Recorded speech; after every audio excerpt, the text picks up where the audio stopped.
فیض رحمان صاحب نے U S سے ہمیں جوائن کیا ہے، سینئر جرنلسٹ ہیں، ہمارے کولیگ دوست ہیں۔ فیض صاحب آپ کا بہت شکریہ، آپ نے ہمیں جوائن کیا سر۔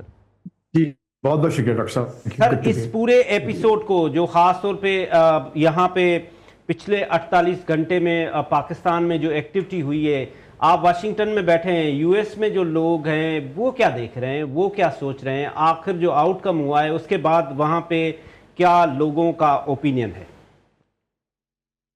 دیکھیے پہلے تو ایک بڑا بہت بہت شکریہ ڈاکٹر صاحب، good to be sir on your show, sir back on your show actually, sir اور ہمارے تمام ساتھیوں کو بھی اسلام۔ اچھا دیکھیے، ایک بڑا مشہور ایک مصرع ہے، پیوستہ رہے شجر سے امید بہار رکھ۔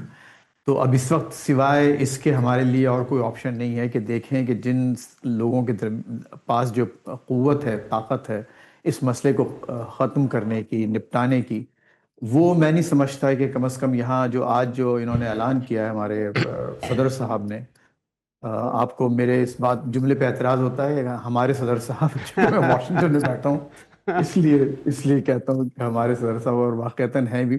جی سر۔ تو وہ دیکھیے، اب وہ ان کا ظاہر ہے کہ آپ جو ہمارے احمد سعید صاحب نے، جو ایڈمرل صاحب نے فرمایا کہ انلیگل ایک ایکشن ہے یہ، آپ، اور یہ عجیب و غریب مزہ کا خیز بات ہے کہ آپ اس کو، وہ جو پارشلی اوپن ہے اس کو آپ مزید بند کر رہے ہیں، اور اس سے جو تھوڑا بہت جو ایون امریکہ میں بھی جو اکنامک امپیکٹ ہے اس کا، وہ اور زیادہ شدید ہو جائے گا۔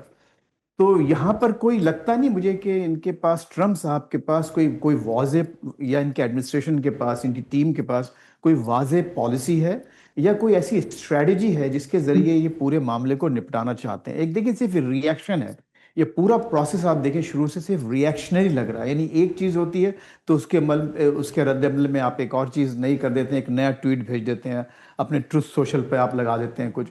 اچھا پھر اب یہ آپ دعویٰ کر رہے ہیں ٹرمپ کہ میں نے چونکہ سویلائزیشن کو تباہ کرنے کی دھمکی دی تھی، لہٰذا یہ لوگ ٹیبل پر آ گئے۔ انہوں نے پھر ایک بات یہ کہی ہے، تو اگر آپ کا مائنڈ سیٹ یہ ہے کہ لوگ دھمکیوں کی وجہ سے میری بات مان رہے ہیں، تو اس سے تو کوئی نتائج نہیں نکلیں گے، اور that's not a good policy and it's not a strategy at all. اب یہاں پر جو سب سے بڑا خوف اور ڈر ہے، پہلی بات تو یہ کہ امریکی قوم برخلاف ایرانی قوم کے مکمل طور پر اس جنگ کے خلاف ہے۔ بالکل ٹھیک۔ مور دین 70% جو عوام ہیں وہ اس پوری جنگ کو نہ سمجھتے ہیں، اور نہ اس کے حمایت پہ تیار ہیں، اور نہ اپنی جانیں دینے کو تیار ہیں۔ بڑی زبردست مخالفت ہے۔ اور پھر اس کے علاوہ جو آپ کا یہاں جو مارکیٹس کی جو حالت ہے، جو اکانومی کی جو حالت ہو گئی ہے، آپ دیکھیے اس وقت کیلیفورنیا کے بعض علاقے ہیں جہاں $6 پر گیلن گیس بک رہی ہے۔